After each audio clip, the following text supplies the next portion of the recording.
Diane Keaton nous a quittés et je suis dévasté. Diane Keaton, c'était une icône, c'était une reine du cinéma et ça a été une inspiration pour moi lorsque j'étais seul dans mon salon en train de regarder des comédies sur Cinéma Émotion. Alors évidemment, elle est bien plus que ça, mais c'était la reine des comédies romantiques pour moi.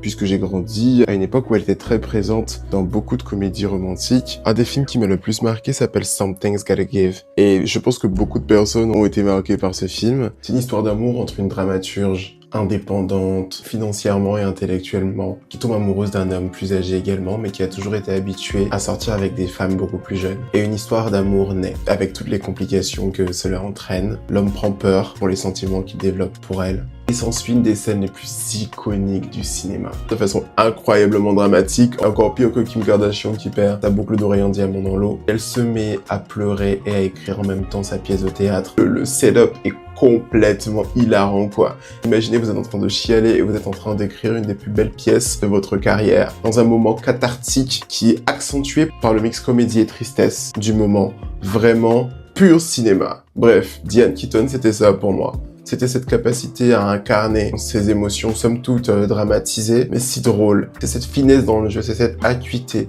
c'est ce sourire, c'est cette beauté. Elle a été une des actrices les plus importantes pour moi. Et elle sera regrettée, en tout cas dans mon cœur.